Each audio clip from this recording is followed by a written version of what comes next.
well. So curious to see how that all plays out. He's an elite college basketball writer. He works at the stadium, but also is a part of many things, including Field of 68. Jeff Goodman joins us on Sikkim 365 Radio and 365 Sports. Jeff, what did we learn about? I know we're going to discuss what Mark Adams has done at Texas Tech, but what did we learn? What gremlins or maybe issues popped up for Baylor in their loss Tuesday night? Listen, the biggest thing you take away is that this Baylor team isn't as good as last year's, and we knew that, right? They're still susceptible. The fact that they started 15-0 is insane when you think about it, right? With everything they lost, and the fact that they, started the way they did and looked invincible. They're very, very good, but again, almost at every position, they're not quite as powerful as they were last year. So. They've got a really good team, but the margin for error isn't nearly as great as it was a year ago, and that showed. Listen, Texas Tech was without its leading scorer, Terrence Shannon. When you looked at him, McCullough was not healthy. He's limping around, and they still won in Waco. The other thing I think we learned, and I don't want to call out the local fan base, but I'm going to here, places like Texas Tech, in Lubbock, places like obviously Lawrence is unto itself, right? Fog Allen is the greatest place to watch a game, the greatest home court advantage along with Duke. But some of these other venues in the Big 12 have major home court advantages. And it is time Baylor fans started making Waco a home court advantage, like a legitimate one, like some of the other really good programs, great programs in America. We have gone down that rabbit hole. We have been on that hamster wheel many, many times, and it just does seem to be there's always something. And then, of course, students are in or out. It's still Waco's no longer just a population of 75,000. You're talking about a defending national championship team that was number one in the country, unbeaten, an incredible coach, and a bunch of hellacious players as well. Jeff, we have been down that rabbit hole so many times, and it is almost to the point where I stop beating my head against the wall. Yeah, and I'm sure you do. Obviously, me, I come from a different perspective. I'm not there all the time. I can compare it to the other really good places I've seen games at and just say to myself, listen, if there's ever a time, this team is fun to watch. They got it rolling now. It is a basketball school the last few years. Make it a basketball school. Treat it as such because you may not have – listen, here's the deal, too. You're very fortunate you have Scott Drew. You're very fortunate that Scott Drew is loyal. But if fans don't come out and don't start showing up and a big boy, a blue blood comes after Scott Drew, think about it. If you're him, why not take a shot and go somewhere that, I'm not saying he's not appreciated there. He certainly is. But go somewhere that's basketball craze. I still thought it was asinine that Indiana didn't go hard at Scott Drew, being that obviously the roots he has with his family there. But anyway, listen, I'm with you. It's frustrating. I hope it changes, but I don't know if it's going to anytime soon. How much did the last week change your outlook on the entire Big 12 with Texas Tech winning the two games that they did? Again, it did because it put Texas Tech in an equation when I didn't have them there before. Probably put them in the equation and knocked Texas out of the equation.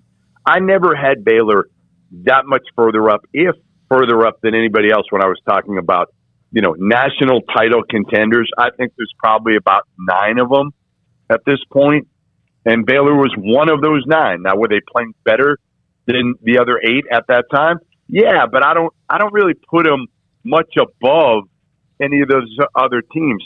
I guess the reason, to me, the biggest difference with Baylor and a lot of these other teams, like Arizona,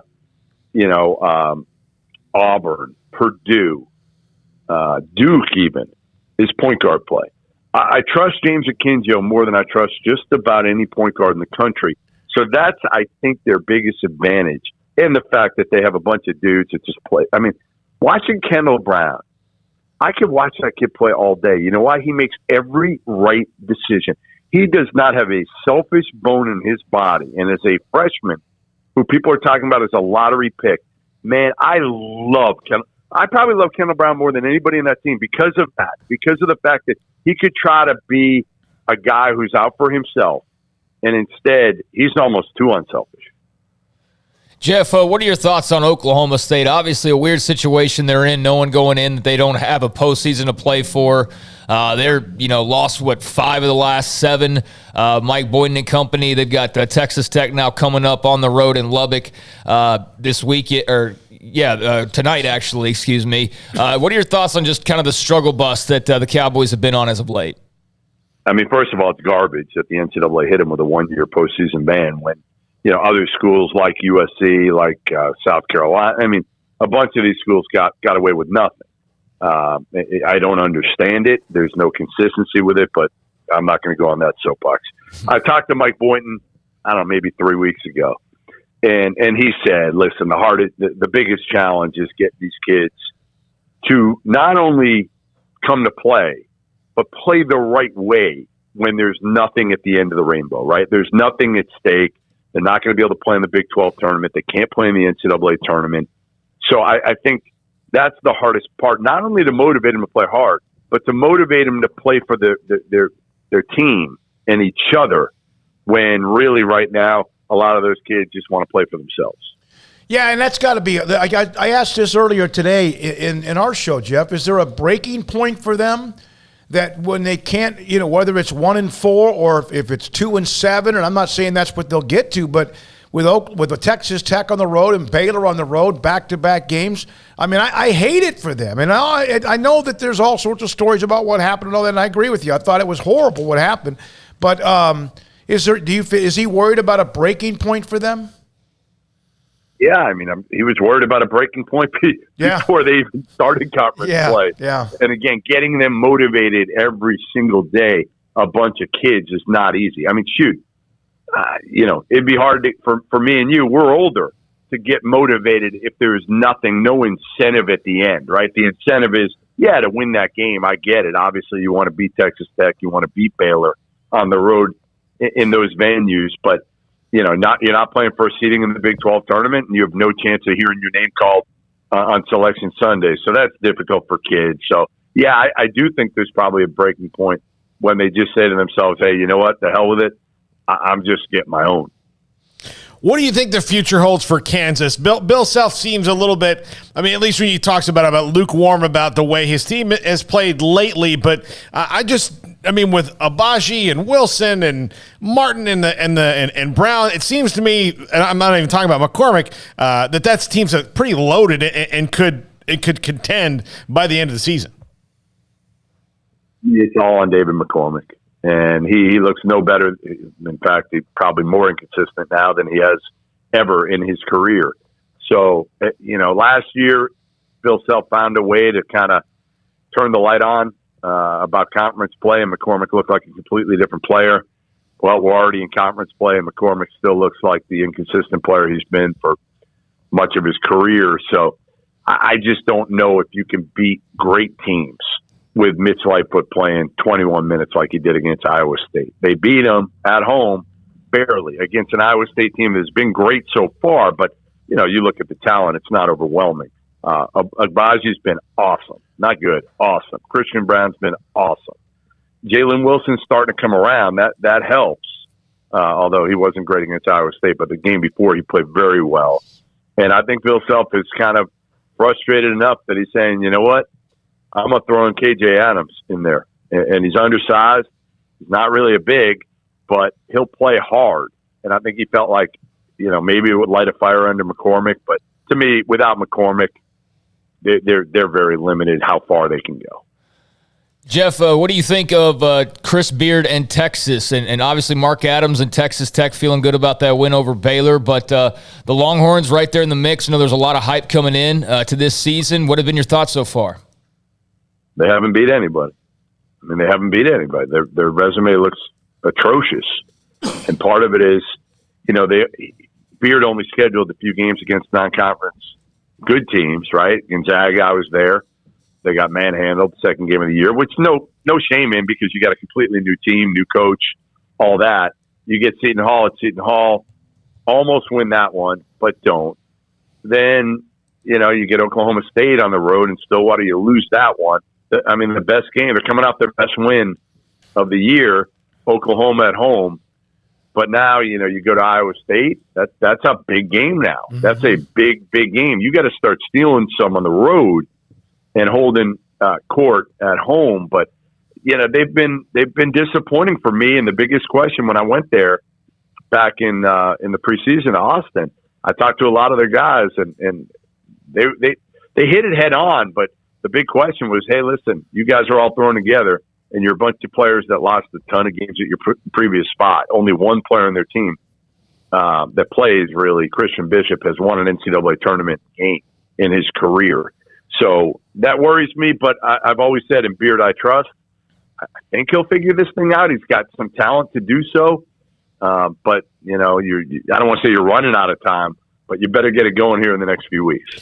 Is part of his problem, though, that he got a little too greedy in the transfer portal? I know that it's hard to say that you don't want to turn down talent, but you got a bunch of guys that want to play 30 minutes a night, and you can't play everybody 30 minutes a night or more. Yeah, I think that's part of it.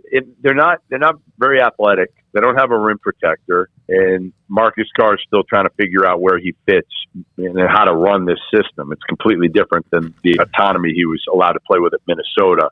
So their point guard play has been pretty erratic for the most part this year. But, yeah, it's crazy. Listen, that one, the fact that Texas Tech is ranked higher, I think I'm at 9 or 10 right now, and I don't have Texas ranked at all, is amazing to me. I never, ever would have thought that would have been the case because Adams was killing it.